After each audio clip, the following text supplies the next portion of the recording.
wa Chama cha Demokrasia na Maendeleo Chadema Tundu Antipas Lissu leo Jumatatu Juni 16 amepandishwa tena kizimbani katika mahakama ya hakimu mkazi Kisutu katika kesi mbili tofauti zinazomkabili. Kesi hizo ni ya uhaini ambayo imetajwa kwa ajili ya serikali kutoa mrejesho wa hatima ya upelelezi ulikofikia, inayosikilizwa na hakimu mfawidhi wa mahakama hiyo, hakimu mkazi mkuu Franco Kiswaga, aliyoahirisha hadi Julai mosi. Kesi nyingine ni ya kuchapisha taarifa za uongo, inayosikilizwa na hakimu mkazi mwandamizi Geoffrey Mhini, Lissu akikabiliwa na mashtaka matatu. Katika mashtaka hayo, Lissu anadaiwa kuchapisha taarifa za uongo katika mtandao wa YouTube kinyume na sheria ya makosa ya kimtandao namba 14 ya mwaka 2015 kifungu cha 16. Katika mashtaka hayo, Lissu anadaiwa kumhusisha Rais wa Jamhuri ya Muungano wa Tanzania na kutenguliwa kwa wagombea wa chama chake katika maeneo mbalimbali wakati wa uchaguzi wa serikali za mitaa mwaka 2024. Pia anadaiwa kuwahutumu askari wa jeshi la polisi kuhusika katika wizi wa kura kupitia vibegi na majaji kutotenda haki kwa madai ya kutaka wapate uteuzi wa rais kuwa majaji wa mahakama ya rufani. Mengi na mengine yamejiri katika mahakama ya hakimu mkazi Kisutu katika kesi hizi mbili zinazomkabili mwenyekiti wa Chama cha Demokrasia na Maendeleo Chadema. Kufahamu undani wa haya, kamata nakala yako ya gazeti la Mwananchi. Tembelea katika tovuti yetu ya Mwananchi na katika kurasa zetu za mitandao ya kijamii. Asante. Sasa mheshimiwa, ukiwa death row maana yake ni nini? Nataka nikusomee sheria maana ya kuwa death row.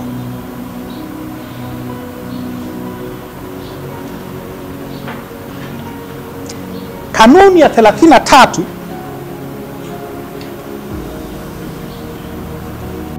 inazungumzia wale walioko death row.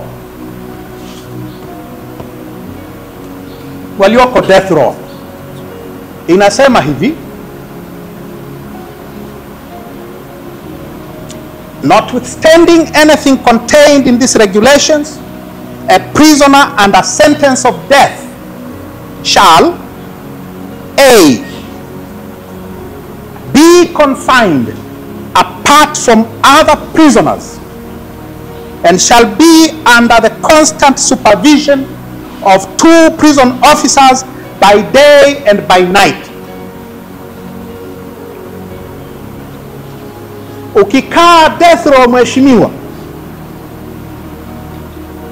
kama navyokaa mimi wakati sijahukumiwa kifo, angalau bado, pengine tutafika huko, lakini bado sheria inasema wanaokaa death row, wale waliohukumiwa kifo, wanatakiwa watenganishwe na wafungwa wengine. Wafungwa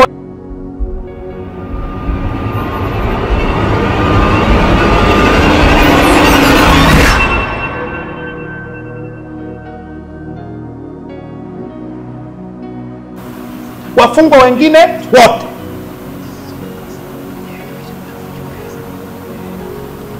Mimi nimekaa death row tangu Ijumaa Kuu mpaka hapa tulipo, na nikitoka kwenda kuonana na mawakili wangu au kwenda kuonana na ndugu zangu, nafuatana na askari wawili muda wote kama inavyotakiwa kwa waliohukumiwa kifo.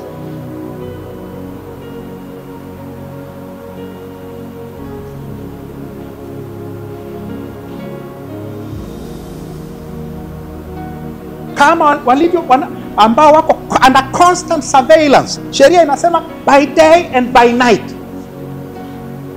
Mimi sijahukumiwa kifo, lakini nakaa death row and I'm under constant surveillance by day and by night.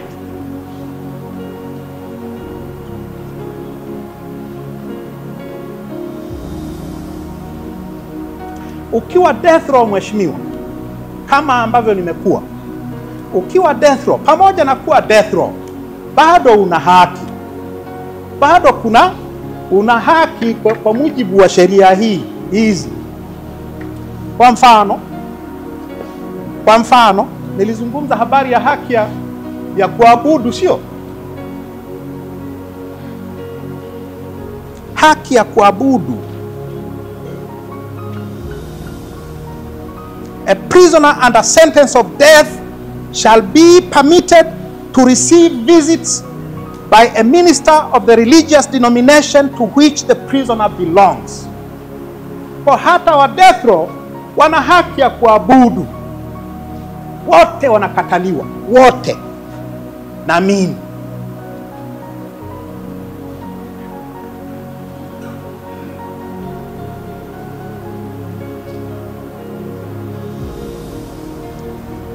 Ukiwa death row, pamoja na kuwa umehukumiwa kifo, sheria inasema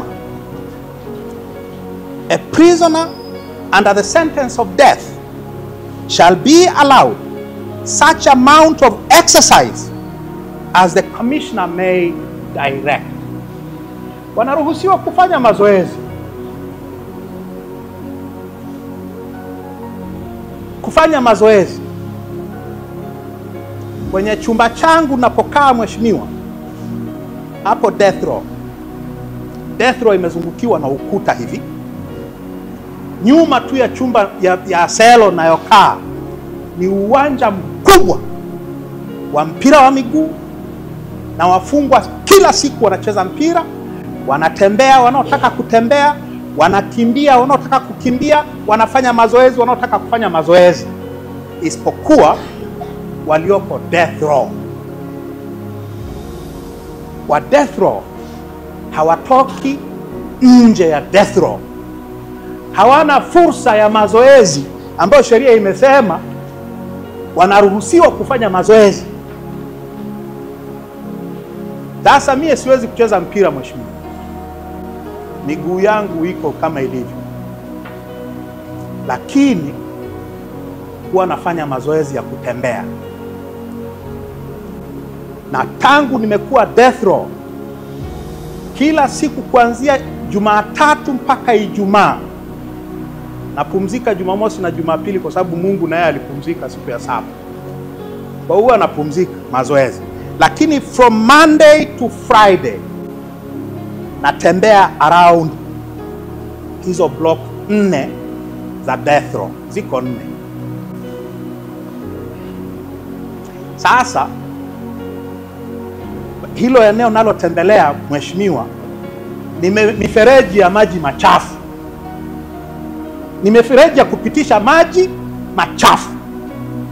Na ni maeneo ambayo wafungwa wa death row wanafua nguo. Na wanapata wakitolewa asubuhi ndipo wanakopumzikia. Mimi inabidi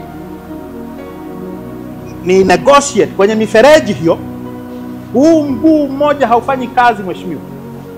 Asante watu wasiojulikana. Nafanya mazoezi, natembea kila siku. Na siku zote nina hii fia kwamba hivi nikiteleza hapa itakuwaje? Kwa sababu mifereji ya maji machafu ni kwa ajili ya kupitishia maji machafu, sio kwa ajili ya mazoezi ya wafungwa. Maeneo ya mazoezi ni uwanja mkubwa ulioko nyuma ya death row. Lakini tangu nimeingia Ukonga siku ya Ijumaa Kuu mpaka hapa nilipo, sijaruhusiwa mimi na hajaruhusiwa mwingine yeyote aliyeko death row kwenda kufanya mazoezi. Na sheria inasema waruhusiwe.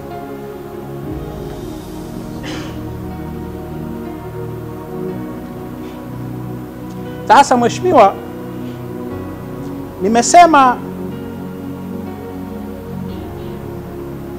nimesema kwamba kanuni zinasema wafungwa walioko kwenye death row wasichanganywe na wafungwa wengine.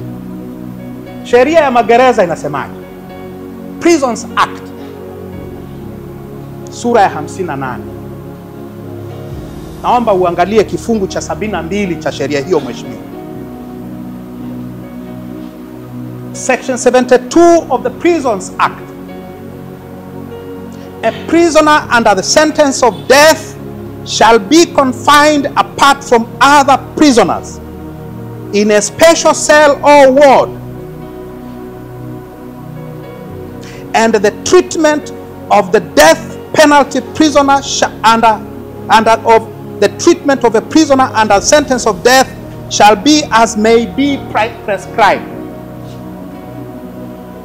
Na sheria inasema, sheria kuu ya magereza inasema sisi ambao sio death row inmates tusikae na watu wa death row. So it is in the act, it is in the regulations.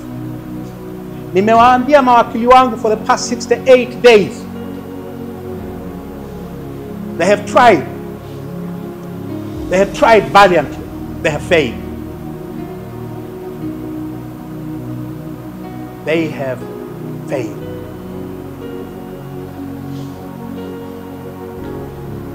Sasa mheshimiwa, mawakili wangu wameniambia, nakuja sasa kwenye mahakama. Mawakili wangu wameniambia kwamba wameraise maswala haya mbele yako. Wameraise huu kiukaji wa haki za mfungwa aliyeko mahabusu. They have drawn your attention to this unlawful treatment of a remand prisoner. Na wamenieleza jibu walilopewa ni kwamba mahakama haiingilii mambo ya magereza.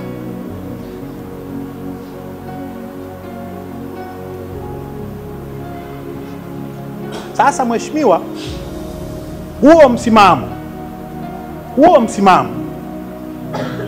kama ni wa kweli, kama ni kweli umesema hivyo mheshimiwa, huo msimamo uko nje ya misingi ya sheria ya nchi hii.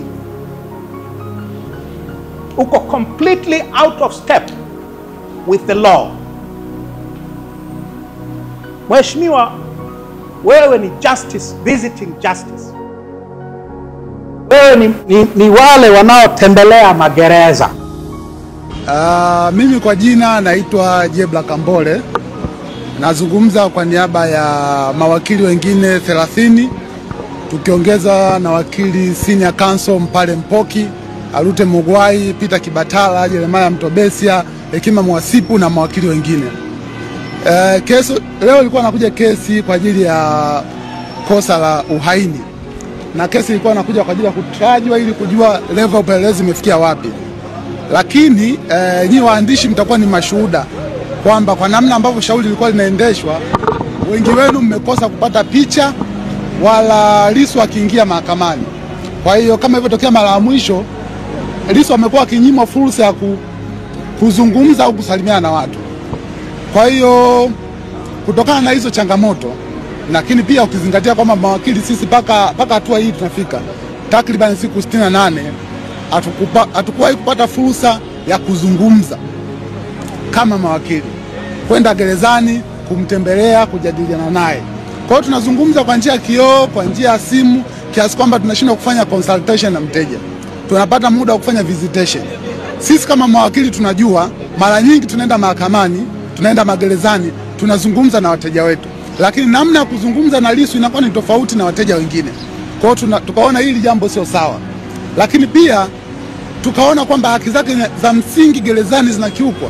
Tumeeleza mahakama, tumechukua hatua za kimagereza, lakini hakuna ambacho kinachukuliwa hatua yoyote. Na kwa kuwa level ya upelelezi wa hili shauri bado unaendelea kuzungumzwa kwamba ukukamilika, tukaona ni jambo la busara tuzungumze na mteja, ili mteja mwenyewe afanye uamuzi wa kuzungumza mwenyewe moja kwa moja na mahakama. Kwanza apate fursa ya kuzungumza ambao alikuwa anaikosa mwanzoni, lakini pia katika hizi hatua za awali aweze kuzungumza yeye mwenyewe. Kwanza yeye mwenyewe ni wakili, ashakuwa rais wa chama cha wanasheria, ashakuwa wakili zaidi ya miaka 22, kwa hiyo anafahamu utaratibu wa kisheria. Na kwa kuwa hakuna haki yoyote ya msingi katika hatua hii inayofanyika, ni muhimu akazungumza yenyewe, akatoa uelewa wake binafsi moja kwa moja wa namna gani gerezani anaishi. Kwa hiyo kwa wale waandishi ambao kuwepo, amezungumza mambo kadhaa. Kwanza amezungumza kwamba hajawahi kupata fursa ya kuzungumza na mawakili, kufanya consultation. Nyaraka tukimpelekea zinapita mikono miwili mitatu, anazisoma ndo zinamfikia. Mara nyingine akituandikia taarifa hazitufikii. Kwa hiyo tunakuwa tunashindwa kupata consultation. Lakini akasema kwa kuwa anakosa hiyo fursa ya mawakili, anaona hamna haja ya uwakilishi. Lakini cha pili akazungumza haki zake za msingi ambazo anakiukwa, ikiwemo haki ya kufanya mazoezi, haki ya kuabudu, zote anakatazwa. Kwa hiyo kama Mkristo Mkatoliki anashindwa kusali kwa siku 68 inakuwa sio sawa. Lakini pia akaeleza kwamba anashindwa kupata fursa ya kufanya mazoezi. Lakini pia pamoja na kueleza hilo, lakini akazungumzia kwamba kwa namna shauri ambavyo linaendeshwa, anafikiri ni muhimu akajiwakilisha mwenyewe kwenye hili shauri. Na akaeleza kwamba kule gerezani, tofauti na wafungwa wengine, yeye anaweka katika tunaita death row, unaweka kwenye wafungwa wale ambao wamehukumiwa kunyongwa, ndio unakaa nao. Lakini sheria inakataza mtu raia wa kawaida kukaa na wafungwa ambao wamehukumiwa kunyongwa. Kwa nini sheria inakataza? Kwa sababu mtu ambaye amehukumiwa kunyongwa hana cha kupoteza, anaweza akakudhuru, anaweza kufanya chochote, kwa sababu adhabu yake ipo, haiwezi kuongeza zaidi ya hiyo kunyongwa, hakuna adhabu ya hiyo. Kwa hiyo ndio maana si vizuri mtu kukaa na watu wa namna hiyo, lakini anawekwa na watu wa namna hiyo. Lakini pia anaendelea akikutana na mawakili muda wote analindwa na maaskari si chini ya 2, wakati wafungwa wengine hawalindwi. Kwa hiyo anaona sio sawa taarifa zake kusimamiwa na kuchunguzwa kwa mtindo huo. Ndio maana akasema ni muhimu ajiwakilishe yeye mwenyewe, azungumza mwenyewe, kwa sababu ni wakili, iko level ya awali kabisa, hana cha kupoteza, na sisi kama mawakili tumeridhia juu ya hilo. Kwa sasa kesi imefikia kwamba upelelezi umekamilika. Mwendesha mashtaka anasoma jalada ili amue kwamba ni lini kesi hii inaenda Mahakama Kuu, au wanamwachia au wanafanyeje. Iko katika level hiyo. Kwa hiyo kesi itakuja siku ya tarehe 1 mwezi wa 7 ili kujua mwendesha mashtaka mkuu wa serikali amefikia wapi na usomaji wa hilo jalada.